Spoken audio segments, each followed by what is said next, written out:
Buenas tardes para todos los que se encuentran conectados en este momento.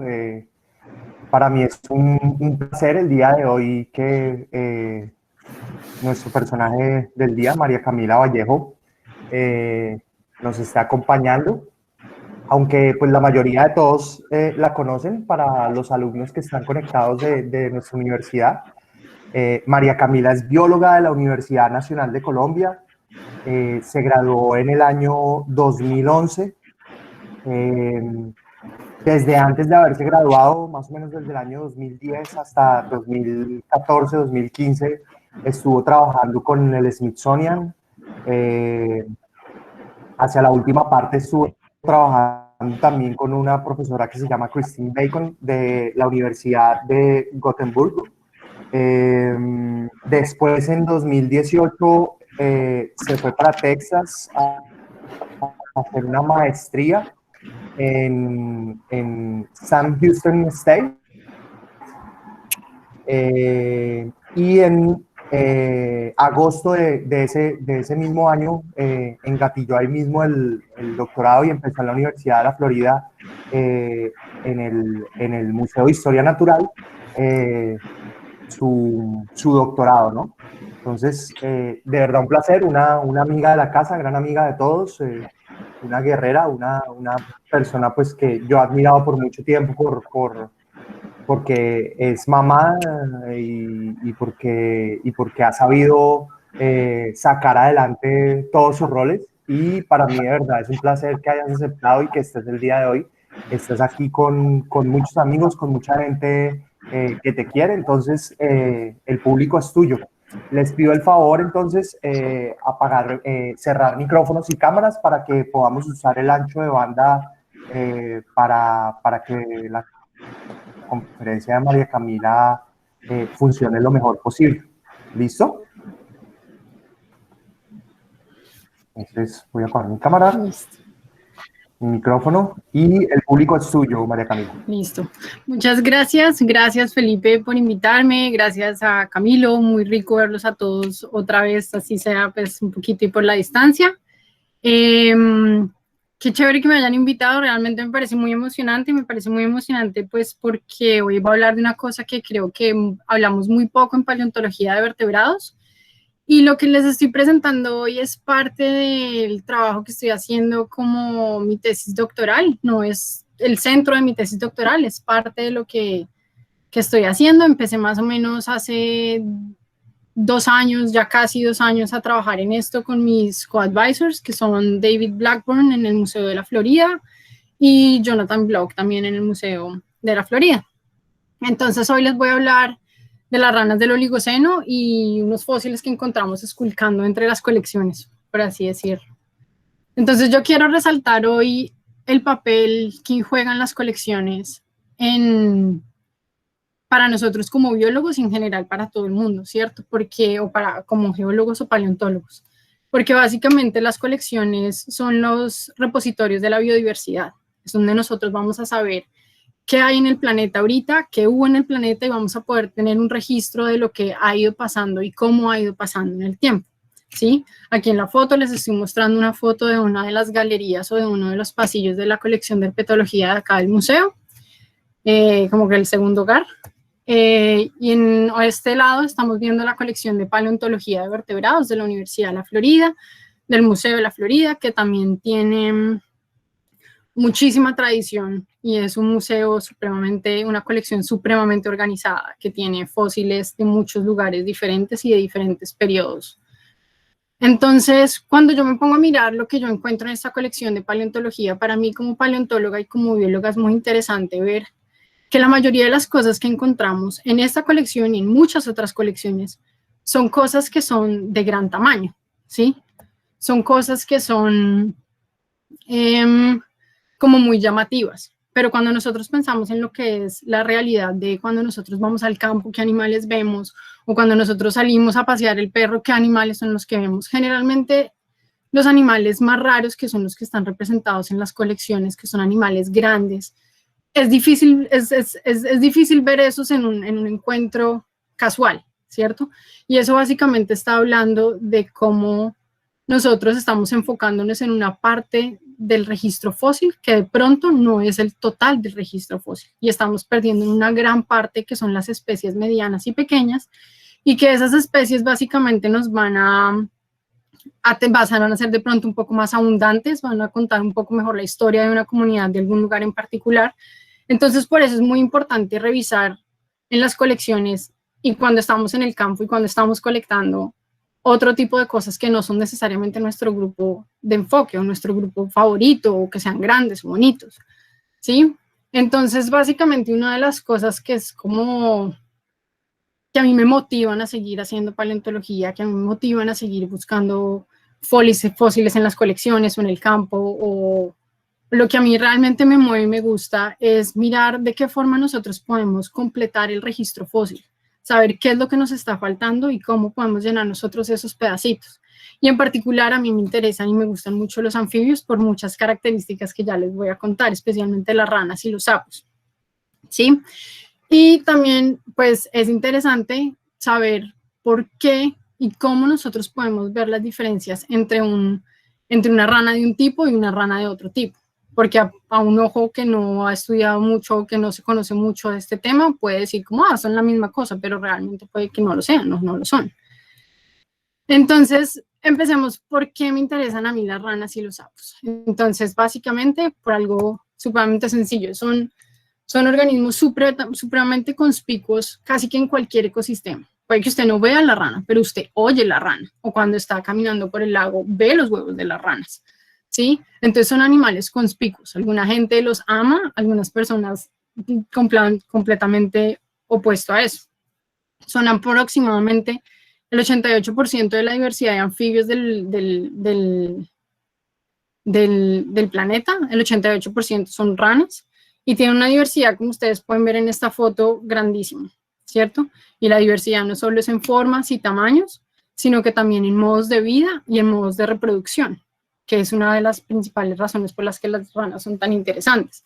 Entonces, todo el mundo tiene en la cabeza que las ranas siempre son el tipo de organismo que va, pone el huevo en el agua, el huevo se transforma en un renacuajo, el renacuajo se transforma en una rana y la rana sale del agua, pero eso es cierto para una parte de las ranas y los anfibios, porque hay una gran parte que no tienen ese ciclo.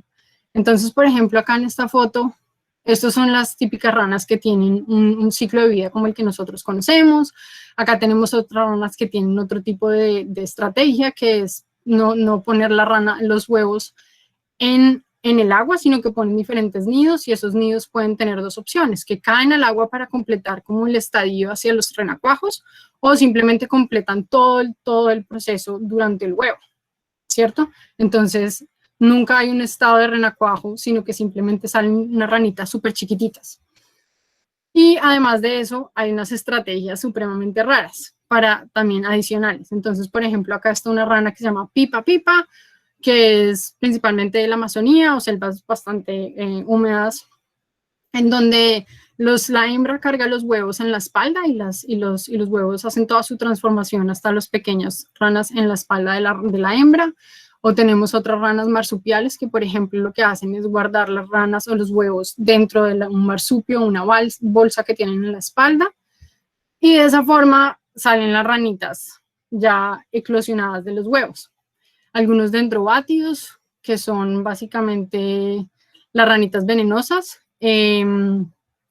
Lo que hacen es que se pegan los pequeños renacuajos en la espalda y ellas van y los ponen en diferentes lagunitas o pozos que se hacen en las bromelias. O tenemos, por ejemplo, las ranas de Darwin, que son como de Chile, que lo que hacen es que el macho tiene una bolsa aquí como una bolsa gástrica donde guarda los huevitos y simplemente los huevos cuando eclosionan salen las pequeñas ranas. Entonces, estas son características supremamente interesantes de este grupo de anfibios que adicionalmente tienen una historia evolutiva que es muy interesante. Entonces, el ancestro común de todas las ranas que nosotros conocemos es del Triásico tardío. Y después, esto que les estoy mostrando en esta imagen es un árbol filogenético con calibración molecular y algunas calibraciones con fósiles, donde podemos ver las relaciones de cada uno de los grupos de ranas. Pero entonces nos vamos a enfocar básicamente en ver que cuando Laurasia y Gondwana se separaron es cuando empieza a haber una separación grande entre dos grupos de ranas, como los que son como los más antiguos y unos que son un poco más recientes, que tienen una gran diversidad. Y esa gran diversidad o esa explosión en la diversidad ocurre hacia el límite Cretácico terciario, ¿cierto? Después, entonces nosotros podemos ver, y acá los colores que están viendo, simplemente están siguiendo los colores en el mapa para que se vayan siguiendo. El rojo corresponde a grupos que son sudamericanos, el café a grupos que son laurásicos y en azul los grupos que son de origen africano, principalmente. Y la fauna norteamericana, las faunas de Norteamérica que conocemos hoy, básicamente se originaron o migraron en el Cenozoico, ¿cierto? Ahora, aquí les estoy mostrando una imagen de el primer como del pariente más cercano de las ranas actuales, ¿cierto? Y yo quiero que ustedes de esta imagen, que es del Triásico temprano, y en esta imagen yo quiero que ustedes vean la diferencia entre el plan corporal de estos dos grupos. Entonces, por un lado tenemos un grupo que tiene una columna muy más alargada, y esa es una de las características, por ejemplo, típica de algunos anfibios. Entonces, hay un plan corporal que está muy conservado a través del tiempo. Entonces, tenemos características que son típicas de rana, y mucha gente dice, obvio, una rana es una rana aquí en cualquier lado. Entonces, tenemos cosas como una fusión en los huesos, una adaptación para el tipo de locomoción. Entonces, por ejemplo, ese hueso que sale ahí se llama la radioulna, es una fusión de los huesos de la parte anterior del brazo. Tenemos una diferencias también en la parte del sacro, donde hay unas extensiones también para ayudar a pegar ligamentos para la locomoción. Un hueso que es único de las ranas que se llama el urostilo, también importante para la locomoción. Y tenemos además el ilio, que es una modificación de los huesos de la cadera, también típico y característico de ranas, ¿cierto? Entonces la idea es que nosotros podamos saber cuáles son las diferencias, porque sí, una rana es una rana, ¿cierto? Entonces, si estamos mirando el registro fósil, encontramos unas cosas y después de aprender un poquito decimos, sí, claro, eso es una rana. Pero lo que necesitamos saber es diferenciarlas y tener una real idea de cuál es la diversidad del grupo o de la localidad en la que estamos. Entonces, ¿cómo podemos nosotros mirar esta diversidad o esta diferenciación, esta caracterización de cada uno de estos grupos? Entonces, por un lado, pues hacemos lo que muchas veces se hace, que es simplemente utilizar material de comparación.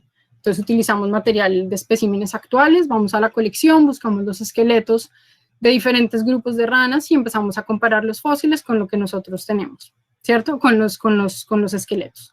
Y adicional a eso, podemos ir a la colección de paleontología y sacamos otros fósiles que se hayan reportado para esa zona o que sean de linajes que puedan ser similares y empezamos a comparar, ¿cierto? Pero ¿y qué pasa cuando los fósiles son así de pequeños como este? Entonces, en esta imagen que tengo acá, esta es la vértebra de le dicen sapo borracho. Este es un atlas, es la primera vértebra de la nuca. Y este es un espécimen actual y este es uno de los fósiles que nosotros estudiamos y estuvimos revisando en una publicación recientemente. Entonces, como pueden ver, los fósiles son bastante pequeñitos. Cuando son así de pequeñitos, tienen encima de todo 28 millones de años y son supremamente frágiles, es difícil manipularlos, medirlos. Entonces es importante buscar una forma que pueda manipular y sacar toda la información que se pueda del espécimen sin dañarlo. Entonces por eso es tan importante utilizar cosas como los CT scans o tener CT data. Entonces, ¿cuáles son las ventajas de hacer CT scans? Entonces, primero, es una característica, es una actividad que no es destructiva. Entonces, los fósiles o los especímenes de colección de que sean especies actuales van a estar bien, no les va a pasar absolutamente nada. Cuando yo haga mi CT scan, voy a tener la opción de hacer disecciones digitales. Entonces, voy a poder mirar músculos, voy a poder mirar nervios, voy a poder mirar un sistema digestivo sin tener que hacerle ningún tipo de daño al espécimen. Voy a tener un aumento increíble que es de más de 1 micrómetro por voxel, que es básicamente un píxel cúbico. Voy a poder tomar mediciones que son supremamente acertadas, voy a poder hacer análisis cuantitativos como morfometría geométrica, medir la densidad de los huesos, voy a poder tener muchos detalles morfológicos que cuando hago una disección o esqueletizo un ejemplar puede que pierda algunos de los elementos, especialmente si son pequeños, o por ejemplo si son huesos del oído, hay unos grandes chances de que se pierdan. Y voy a tener la opción de recopilar un montón de historia natural. Historia natural porque cuando yo hago el CT scan, yo estoy escaneando el animal y todo lo que tiene adentro. Entonces ya hemos tenido algunos casos en los que hemos encontrado muchos, por ejemplo, parásitos o huevos o como la última comida de un espécimen en un CT scan. Entonces todo eso va sumando a la información del grupo que estamos mirando, del CT scan que estemos mirando. Entonces afortunadamente el museo y mis co-advisors, los dos son parte de una iniciativa supremamente grande que incluye aproximadamente 18 instituciones en las que lo que se busca es hacer una digitalización de las colecciones y de la mayoría de los grupos de vertebrados que existen, ¿cierto? Entonces, básicamente, lo que eso consiste cuando nosotros vamos a escanear, nosotros tenemos eso que ven ahí, es básicamente lo que uno va a encontrar en una colección de herpetología, ¿cierto? Eso puede ser un invertebrado, eso puede ser un mamífero que esté preservado en alcohol, eso puede ser cualquier cosa. En este caso es un gemises, que es una rana que cava y es fosorial. Y lo que nosotros vamos a hacer es cuando nosotros hacemos el CT scan, vamos a tener la opción de tener, si hacemos un CT scan sin hacerle absolutamente nada, solo meterlo a la máquina, vamos a tener la opción de hacer todo este tipo de análisis. Vamos a poder tener un recuento del esqueleto, el cráneo, vamos a poder hacer recubrir como la parte interna del cráneo para saber, por ejemplo, o reconstruir el oído medio o la cavidad craneana. Vamos a poder hacer diferentes tipos de análisis como la densidad de los huesos y saber cuáles son los puntos más rígidos o menos rígidos o densos del cráneo. Y por otro lado, si nosotros teñimos el espécimen, vamos a tener otra opción de hacer muchas cosas más. Entonces, en ese caso, pero obviamente todo depende de la pregunta que queramos responder. Pero entonces, por ejemplo, si nosotros teñimos hay diferentes técnicas para teñir los especímenes, dependiendo de lo que uno quiera. Podemos simplemente tener una imagen superficial de cómo es el bicho y cómo es la piel. Podemos tener una idea más de cómo es el tejido muscular, por ejemplo, las acumulaciones de grasa, podemos tener una idea del tejido nervioso, podemos reconstruir el circular, podemos, por ejemplo, acá estamos mostrando toda la parte de la lengua, los huevos o incluso parásitos que pueda tener el espécimen. Entonces estamos obteniendo demasiada información. Pero apenas nosotros hacemos el scan, ¿qué es lo que pasa? Entonces nosotros tenemos que pasar al siguiente, que es hacer los modelos, que en este caso vamos a utilizar. Yo para el proyecto que estoy haciendo en este momento me estoy enfocando solamente en el esqueleto y básicamente acá es una reconstrucción que está haciendo Ed, que es el director del laboratorio de visualización del museo, y él está acá, el gurú de los CT scans, y él está acá haciendo básicamente una reconstrucción en un programa que se llama VG Studio, pero hay muchos programas diferentes. VG Studio no es Open Access, pero en este momento hay diferentes tipos de programas que son Open Access, sobre todo para fines educativos o de investigación. Entonces, por ejemplo, hay uno que se llama Dragonfly, hay otro que se llama Slicer, y cualquier persona que tenga acceso a un CT scan, a los datos de un CT scan, ni siquiera a la máquina, sino la información que viene de un CT scan, puede hacer esto. Pero entonces ustedes dicen, oh, pero entonces ¿yo qué hago si yo no tengo un CT scanner acá al lado mío? Bueno, pues resulta que parte del proyecto de OVERT es hacer un repositorio que sea de libre acceso para proyectos que no tengan ningún uso comercial de todos los CT scans. Entonces, en este lugar que se llama Morphosource, que hay una cantidad impresionante de scans de diferentes grupos, no son solo de anfibios. Acá yo obviamente estoy mostrando una página de anfibios, pero hay de mamíferos, hay de fósiles, hay de homínidos, hay de invertebrados, hay lo que ustedes quieran encontrar. Entonces, básicamente, cuando ustedes entran a Morphosource, entonces ustedes simplemente buscan, pueden ingresar o simplemente pueden buscar si no quieren crear una cuenta y les va a decir cuáles son las opciones. Si tienen solamente los modelos 3D, de los especímenes o de las especies que ustedes están buscando, o si tienen el image tag, que es el resultado después del CT scan, que es un montón de imágenes que el programa del software que ustedes van a usar los va a compilar para crear ese modelo. Y estos modelos ustedes los pueden ver online o los pueden ver en cualquier lado, o los pueden descargar y verlos en su computador. Y esto es supremamente importante porque precisamente lo que les estaba diciendo, ustedes no tienen que tener o mandar a hacer el CT scan, ¿cierto? Y por ejemplo, eso es lo que pasó con este paper que salió recientemente en el que están describiendo una nueva rana de Antártica, del Eoceno de Antártica. Entonces, si uno se pone a pensar y a mirar en detalle el paper, realmente el encontrar un paper que ya esté, un fósil de una rana en el Eoceno de Antártica, ya es tremenda noticia, ya es algo importante porque no hay ninguno, ¿cierto? Pero cuando uno tiene o cuando ellos tuvieron la opción de empezar a mirar en detalle, hacer comparaciones morfológicas con otros especímenes y otros scans que encontraron en Morphosource, entonces ellos pueden decir, es que no es cualquier rana, sino que podemos decir qué tipo de rana es, ¿sí? Y apoyar o negar diferentes hipótesis biogeográficas sobre ese grupo de ranas, ¿cierto? Entonces ya tenemos como las bases de lo que estamos haciendo. Ahora miremos, listo, entonces empecemos a estudiar los fósiles. Listo, yo les dije que íbamos a hablar de fósiles, empezamos a hablar de fósiles.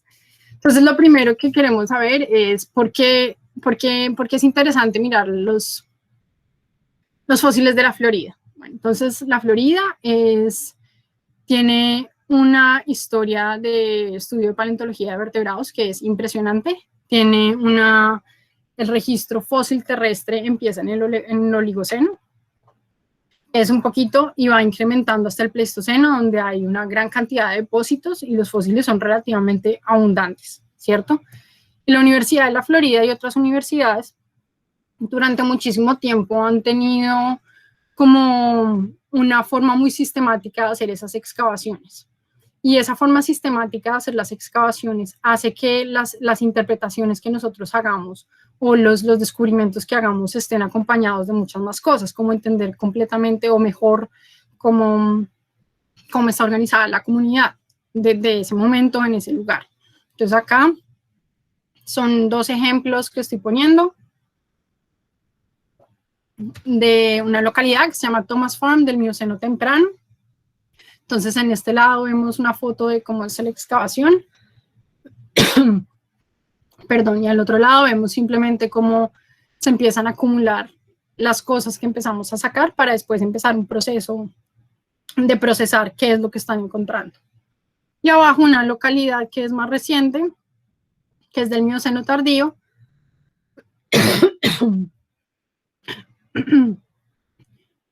que se llama Monbrook. Bueno. Entonces, las localidades del Oligoceno de Florida. ¿Y por qué es tan importante el Oligoceno en Florida? ¿Qué tiene interesante? Si no son tan grandes las localidades, no son muy extensivas, pues básicamente porque es el primer registro terrestre de la península de la Florida, y básicamente teniendo eso y lo complementamos con todo el registro fósil que hay hasta el Pleistoceno, podemos tener una historia de la colonización, de cómo se ha ido colonizando la Florida por diferentes grupos. En este caso me interesan las ranas. Entonces, hay 3 localidades actualmente en la Florida, una que se llama del Oligoceno, una que se llama la I-75. Esta localidad básicamente fue descrita por Thomas Patton en el 69 y es una descripción general, y la fauna básicamente es una lista de lo que hay, ¿cierto?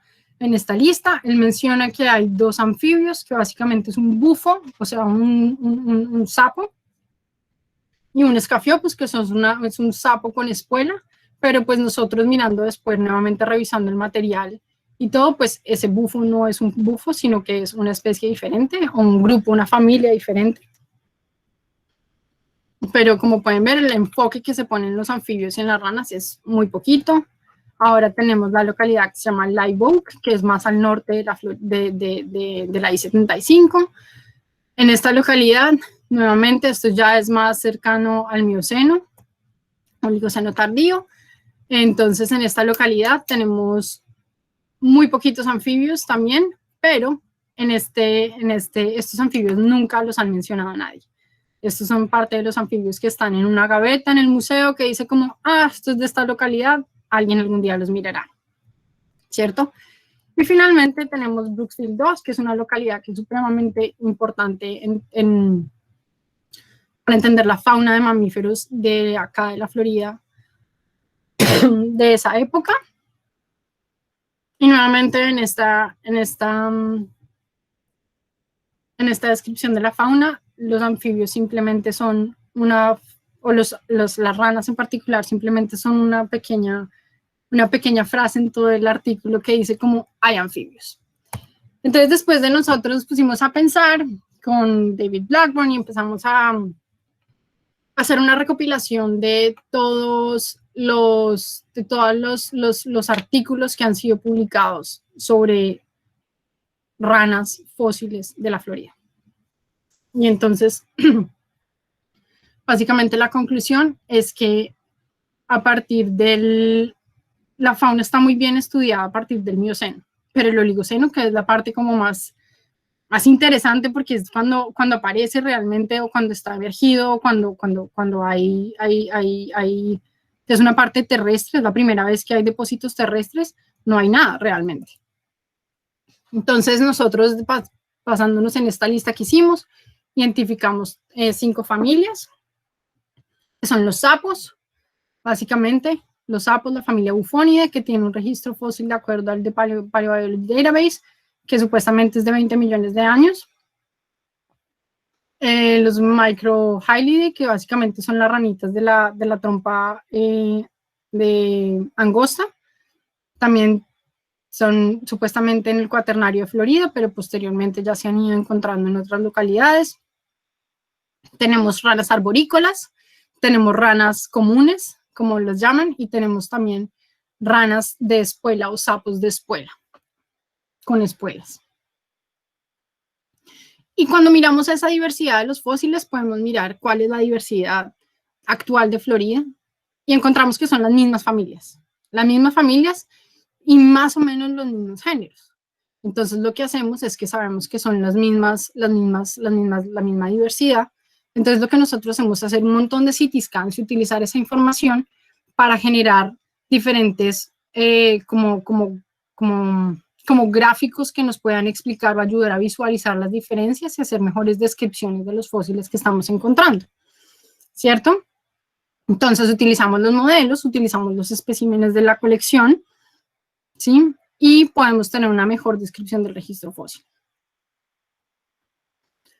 Pero entonces, algunos de los fósiles que encontramos no encajan dentro de ese grupo que inicialmente habíamos escogido. Entonces empezamos basándonos en lo que había en Florida, en el Mioceno hacia el Pleistoceno, y lo que hay en Florida ahorita. Entonces decimos, bueno, entonces si estamos en Norteamérica, pues ampliemos el muestreo. Y ampliamos el muestreo en el número de familias, incluyendo todas las familias y géneros que están actualmente en Norteamérica, incluyendo fósiles, incluyendo especies nativas y no nativas, y también incluimos otro tipo de huesos. Entonces, básicamente acá, lo que estoy mostrando en esta figura de acá es un ejemplo de lo que estamos haciendo nosotros. Estamos incluyendo diferentes huesos como la escápula, el húmero, la radioulna, la ulna, el fémur, el urostilo, el sacro, las vértebras y los atlas. Y todo eso para poder tener una imagen comparativa de cómo se ve cada uno de ellos y cuáles son las mayores diferencias entre las familias y los géneros. ¿Y qué pasa? Entonces, esto fue lo que encontramos o que hemos encontrado hasta el momento. Hasta el momento llevamos 566 fósiles que hemos identificado y catalogado. Estamos en el proceso de catalogar. 169 son serpientes y lagartijas. 388 son anfibios. De esos 383, 350 son ranas y sapos. O sea, pasamos de tener unas pocas menciones en 2 papers o en 3 papers a tener 350 fósiles y no hemos terminado de revisar esas localidades. Entonces realmente es interesante, realmente dice, wow, realmente no estoy mirando a 1 o 2 fósiles, estoy mirando a una comunidad completa y puedo mirar cómo ha cambiado a través del tiempo. Entonces, en total, encontramos 7 familias y 10 géneros. Entonces, ¿dónde están las diferencias? ¿Qué es nuevo que no había antes en Florida? Entonces, básicamente les voy a hablar de los sapos con espuelas, les voy a hablar de los sapos excavadores o sapo borracho, como le dicen en México, y de los coquís o las ranas de invernadero, también les dicen ranas de lluvia.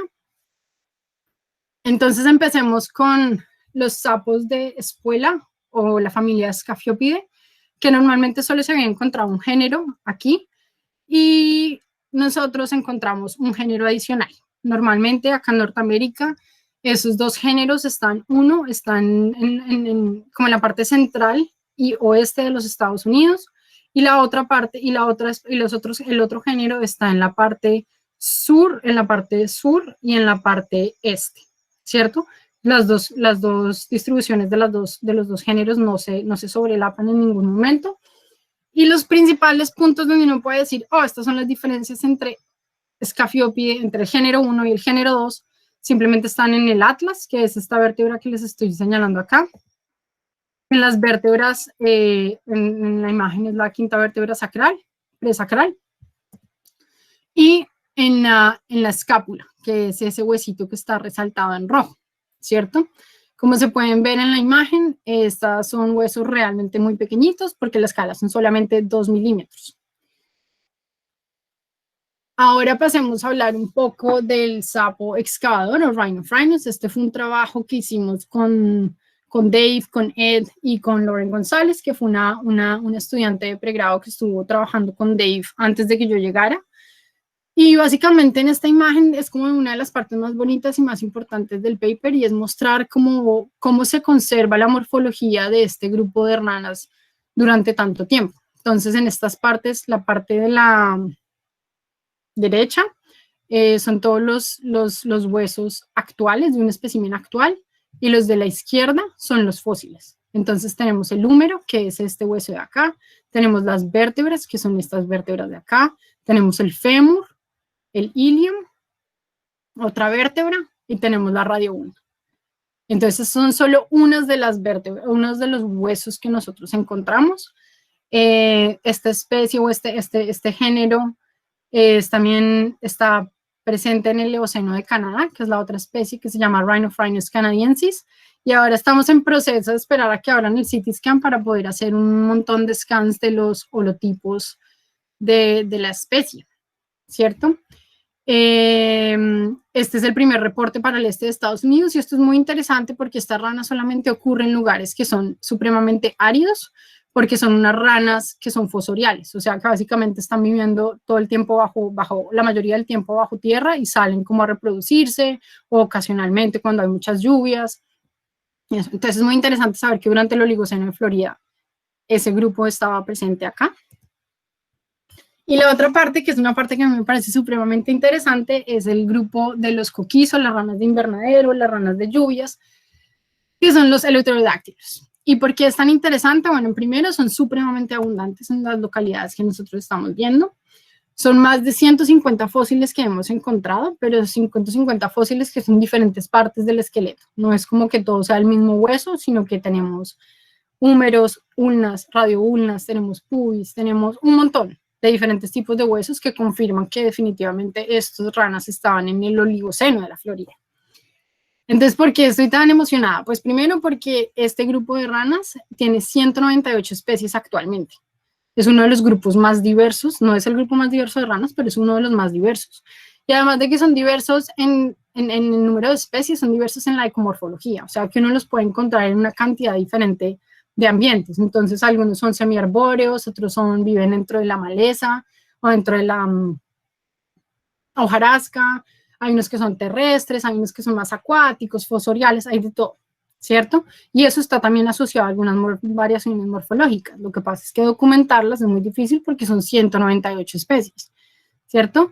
Tiene una cosa que se llama desarrollo directo, y eso básicamente es lo que les estaba contando, que los huevos no necesitan estar inmersos en el agua porque no van a pasar, sino que están puestos en un nido que está fuera del agua, y simplemente van a hacer metamorfosis dentro del huevo y va a eclosionar una ranita pequeña. Y eso, cuando uno se pone a pensar en términos de distribución, es supremamente importante. ¿cierto? Y finalmente tiene una variación de tamaño corporal impresionante. Dentro de los Eleuterodactylus hay algunas ranas que son más chiquitas que la punta del dedo, son un par de milímetros, mientras que hay otras que son de unos 10 centímetros o más, ¿sí? Entonces hay una variación de tamaño corporal que nuevamente aporta más a la variación morfológica del grupo. Y entonces, otra de las razones por las que yo estoy interesada y estoy muy emocionada con esto que encontramos es porque este es un grupo caribeño, ¿sí? Es un grupo que aunque el clado hermano es un grupo que es de Sudamérica, ¿sí? Este grupo se tiene planteado que durante el Eoceno medio se dispersó hacia el Protocaribe, ¿cierto? A las Protoantillas, no sé cómo decir. Bueno, sí, se dispersó hacia el Caribe. Y una vez en el Caribe se empezó a irradiar, a diversificar, hasta que aproximadamente en el Mioceno temprano tuvo una dispersión nuevamente hacia lo que es la península de Yucatán, empezando en teoría a colonizar toda la parte norte de Centroamérica. Esa es la idea, ¿cierto? Y eso es de cierta forma lo que se propone o son las hipótesis que hay basadas en filogenias moleculares o filogenómicas que no tienen evidencia directa. ¿Por qué no tienen evidencia directa? Porque el registro fósil del Eleuterodactylus está básicamente centrado en la parte cuaternaria y pleistoceno, ¿sí? Pero recientemente también con Dave y Jorge Vélez y Rachel Keefe, que es otra persona en mi laboratorio, descubrimos un nuevo fósil de Puerto Rico, que es del Oligoceno, más o menos 29 años de edad, del Oligoceno de Puerto Rico. Entonces, ¿qué es esto? Esto nos está diciendo, sí, es verdad, como que hay una evidencia que corrobora las hipótesis que se están planteando sobre la distribución del grupo o el tiempo, pues, de colonización del grupo, porque si el fósil está, quiere decir que antes del Oligoceno ya tenían que haber estado presentes en el Caribe, ¿cierto? Pero entonces, eso no nos resuelve las preguntas que nosotros tenemos sobre si cruzó por Yucatán o no. Y si nosotros tenemos en cuenta, estos aquí en rojo les estoy mostrando el registro fósil básicamente del cuaternario. En terciario tenemos el que les cuento de Puerto Rico, tenemos un ejemplar en ámbar de Hispaniola, y acá en verde son los registros fósiles que nosotros tenemos de la Florida. Entonces, supremamente interesante porque uno dice, bueno, y si la hipótesis inicial era que durante el Mioceno habían cruzado hacia Yucatán, pues nosotros tenemos registros fósiles de acá. Entonces se abren muchas preguntas sobre realmente cuál es la historia biogeográfica o cuál es la distribución durante todo el Cenozoico de este grupo de ranitas, ¿cierto? Entonces, pues a mí me parece supremamente interesante que simplemente mirando unos fósiles que vimos recientemente o que estaban ya en las colecciones de la Florida, porque estos fósiles fueron colectados hace muchísimo tiempo, nosotros tengamos la posibilidad de encontrar tantas cosas nuevas, ¿cierto? Entonces, si yo les resumo básicamente todo lo que les he venido hablando, esto es lo que estamos diciendo. Tenemos el tiempo geológico, tenemos las familias que han estado presentes desde el Oligoceno hasta hoy en Florida, que son los sapos, las ranas arborícolas, las ranas de la trompita estrecha, tenemos las ranas y los sapos de espuela, ¿cierto? Pero entonces cuando miramos en más detalle, lo que aprendimos mirando el registro fósil acá, es que de los ranos de espuela no tenemos un género, sino dos, pero que uno que a partir del Oligoceno ya no estuvo en la Florida, o eso depende porque nos toca entonces ahora empezar a mirar en más detenimiento y teniendo ya una base de datos de morfológica mucho más detallada. Si de pronto también estuvo en los depósitos del Mioceno y del Pleistoceno y del Plioceno y no sabemos. También encontramos la familia Rhinophrines, que es el sapo borracho. Y finalmente encontramos los Eleuterodactylus, que entonces que son las ranas de lluvia o los coquís. Y entonces es muy interesante ver que yo acá pongo esto como como intermitente, como un poquito más transparente, simplemente porque en alguno de los papers de Thomas Farm hay una descripción de una rana que se proponen que puede ser un Eleuterodactylus, pero en papers posteriores dicen, no, eso no es este grupo de ranas, simplemente tiene la misma morfología que tiene un grupo de una rana típica, ¿cierto? De la familia Ranidae. Entonces, en el proceso en lo que estábamos ahorita es comparar ese registro fósil de Thomas Farm para saber si el Eleuterodactylus tiene un registro continuo en Florida hasta el presente, porque ahorita se considera que es una especie invasiva, o si simplemente solo estuvo durante el Oligoceno y después simplemente se extinguió por alguna razón, no sé. Pero entonces estamos en el proceso de revisar el material del Mioceno y que ya fue escrito para corroborar o no, si son o no son. Entonces, a mí esto me parece que abre una puerta y una ventana muy importante para nosotros empezar a pensar en Colombia. ¿Y por qué no es importante empezar a pensar en Colombia? Pues básicamente porque Colombia es uno de los países que tiene una diversidad de anfibios más alta del planeta, ¿cierto? En el mapita de ahí ustedes pueden ver cómo los colores hacia más azules es donde gran parte está Colombia, y Colombia tiene aproximadamente 850 especies de ranas o de anfibios en general, con 14 familias de rana. Pero ustedes ven que cada rato en las noticias dicen una nueva rana de Colombia, una nueva especie. Pero si nosotros nos ponemos a pensar, la mayoría de esa diversidad está amenazada. Y gran parte de esa fauna que nosotros hasta ahora estamos empezando a conocer, nosotros seguimos descubriendo lo que hay en Colombia, pero ya está en un alto grado de amenaza, ¿sí? Entonces yo me pregunto, bueno, y entonces, ¿cuántos fósiles hay para nosotros poder hacer el mismo ejercicio de mirar qué es lo que pasó, de dónde vienen esas ranas, para dónde vienen, cuándo llegaron a Colombia, cuándo se diversificaron? Y no solo digo Colombia, sino en general del neotrópico, ¿sí? Entonces me puse a mirar y a buscar, y cuántos fósiles de ranas hay descritos de Colombia hasta el momento. Uno. Y es un sapo descrito de la venta, y es el único registro que hay. Ahora, ¿será que no hay fósiles de ranas en Colombia? Yo no creo. Yo creo que realmente nos toca ponernos a mirar con detalle cada vez que hacemos screenwashing, cada vez que vamos a un museo, cada vez que estamos en campo, porque realmente yo creo que la diversidad del trópico es importante explorarla, especialmente si es el centro de la diversidad de este grupo de anfibios, ¿cierto? Entonces, pues eso queda como una tarea que seguramente tomará muchísimos años, pero pues ahí vamos. Y bueno, pues con esto le quiero dar las gracias obviamente, a mis co-advisors, Dave Blackburn, John Block, a Ed Stanley, que me ayudó un montón con aprender todo, hacer los CT scans, los modelos, absolutamente todo, a toda la gente del Blackburn Lab, del Block Lab, Coleman y Richard, que son las dos personas que siempre están dispuestas a ayudarme a robarme los especímenes de las colecciones. Y con eso, ya si tienen cualquier pregunta, pues ya. Muchas gracias. María Camila, muchas gracias. Excelente presentación, muy ilustrativa. Tenemos tiempo entonces para preguntas. Si alguien quiere preguntar algo, están abiertos entonces los micrófonos desde ahora.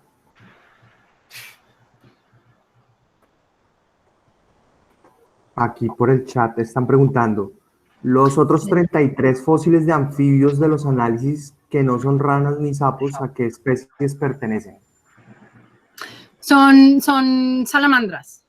Son diferentes grupos de caudata que llaman, que son diferentes, pero yo todavía no los he identificado a nivel de género.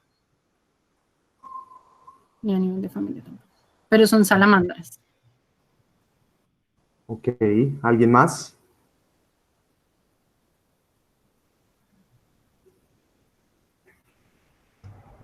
María Camila, ¿me escucha? Sí.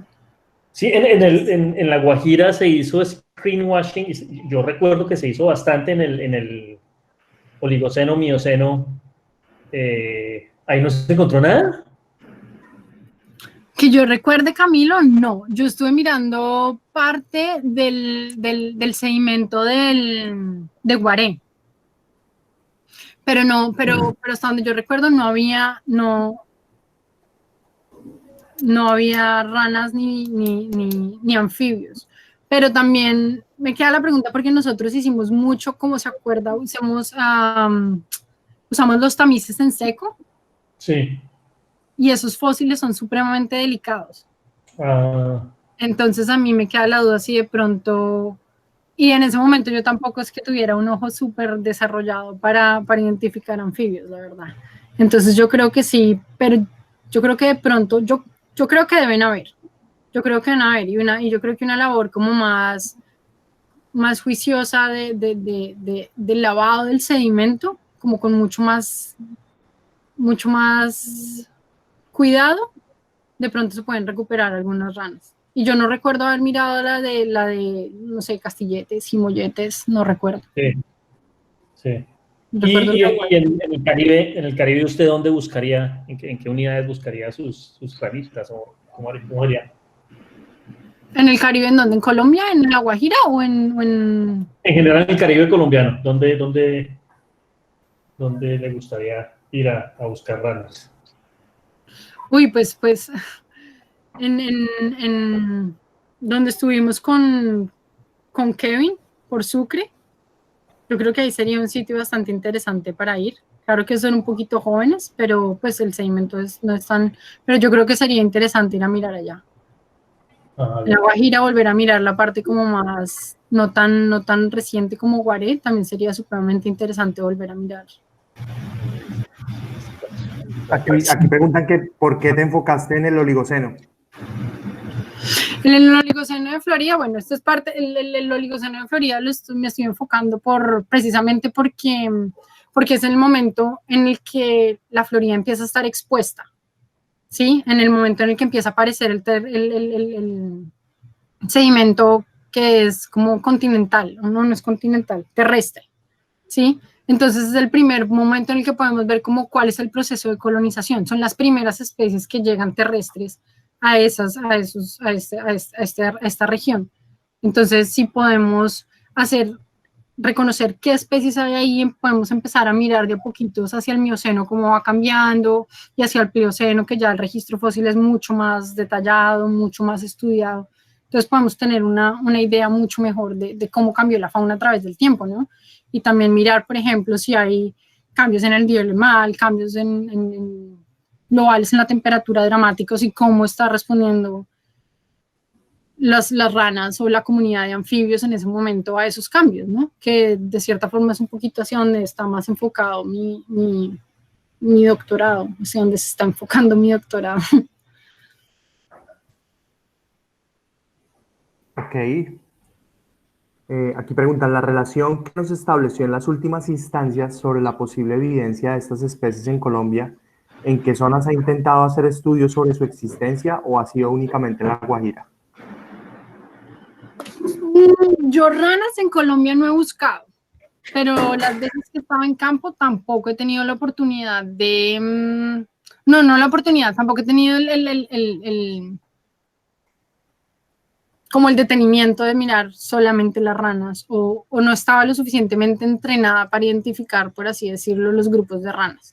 Sería muy interesante, por ejemplo, volver a La Venta, que es una localidad que está supremamente bien descrita en absolutamente todos los otros grupos, pero para anfibios es supremamente pobre. Pero la Universidad de Kioto, la Universidad de Duke, cuando estuvieron haciendo campo en los 50, 60, estuvieron haciendo screenwashing en localidades como los Monkey Beds, que hicieron screenwashing de una cantidad impresionante para buscar precisamente primates y murciélagos y pequeños mamíferos. Entonces, en ese tipo de sedimento que se encuentran esos pequeños fósiles, seguramente debe haber también otros registros de otros grupos como anfibios, por ejemplo. Entonces, yo creo que ese sería un sitio que sería supremamente interesante mirar. Hay otros sitios donde estuvimos mirando recientemente unos fósiles de Ecuador, pero son registros mucho más jóvenes, son los registros que son del del Pleistoceno, pero son de altas elevaciones porque son a más o menos 2.600 metros de elevación. Entonces, pero eso ya esa es la parte sur de Colombia. Bueno, son en Ecuador, esa es la parte sur. Ok. ¿Cómo ha sido para ti esa variación de grupos, ¿no? O sea, tú antes estabas con los mamíferos, pasar ahora a anfibios, no sé qué otros has estudiado por ahí. Pues ha sido muy interesante. Pues yo estuve trabajando con mamíferos fósiles durante todo mi pregrado, parte del tiempo que estuve trabajando con Carlos y Camila en Panamá, fue básicamente trabajando con mamíferos. Y cuando empecé mi maestría empecé a trabajar con reptiles, con lagartijas y con serpientes, pero actuales, obviamente mirando como un enfoque como más paleontológico. Y esos cambios realmente para mí han sido supremamente enriquecedores porque, porque uno aprende, o porque yo aprendí un montón de morfología, de grupos, de historias, de respuesta a los cambios ambientales de comportamientos, de tipo de lugares donde uno los podría encontrar que son diferentes. Entonces, para mí ha sido muy interesante como abrir esa perspectiva y abrir la mente y decir como, wow, es que el mundo no son solo los mamíferos, el mundo está lleno de muchas cosas que aún nos faltan por descubrir y por ser más conscientes en campo. ¿Sí? Yo digo, si yo hubiera estado en La Guajira, por ejemplo, y hubiera tenido como la mentalidad o la capacidad como de pensar también en lagartijas, en serpientes, en sapos, en ranas, en salamandras, yo creo que hubiera sido como de pronto hubiera podido ver cosas que no vi, de pronto, no sé. Sí, muy interesante. Oye,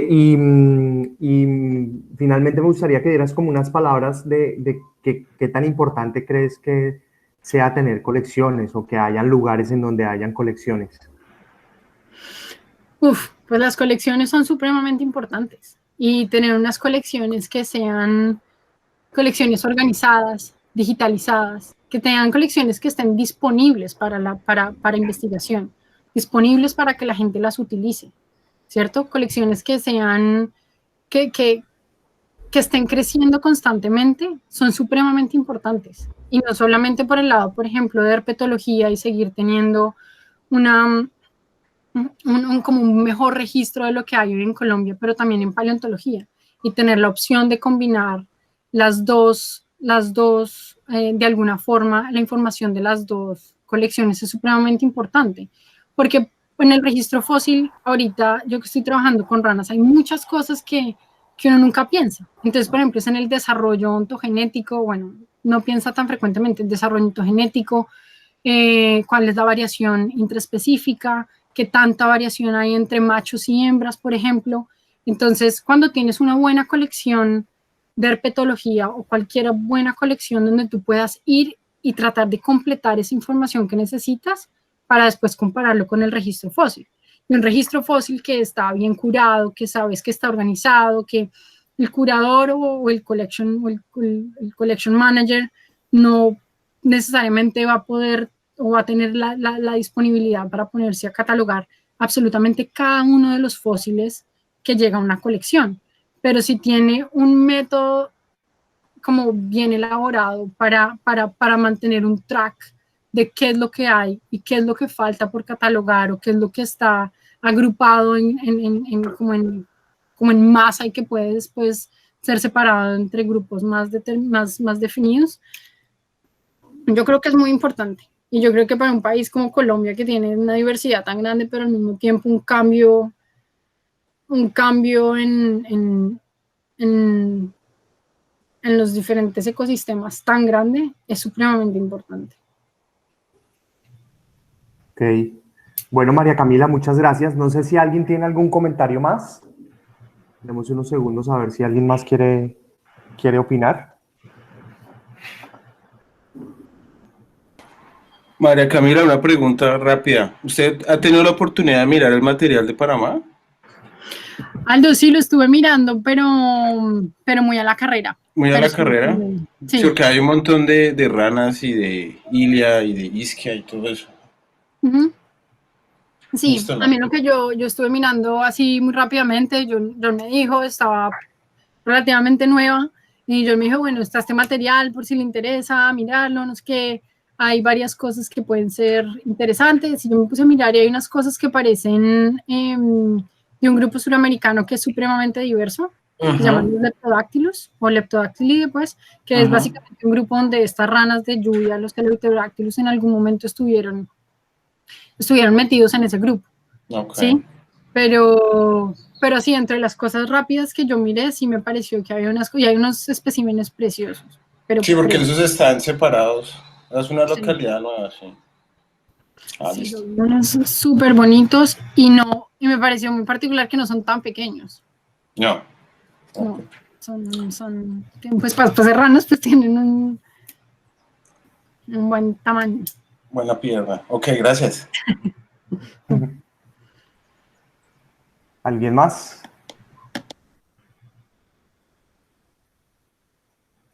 Bueno, de verdad un placer, María Camila, que hayas aceptado la invitación, que puedas seguir pues haciendo esa evolución que nos muestras en los diferentes tipos de organismos que estudias. De verdad, muchísimas gracias y cuando quieras mostrar más cosas, bienvenida. Ay, muchas gracias, Felipe, por haberme invitado. Muchas gracias a todos. Espero que les hayan gustado y hayan aprendido de ranitas. Muchas gracias, señorita. Vale. Bueno, hasta luego entonces. Para la próxima semana.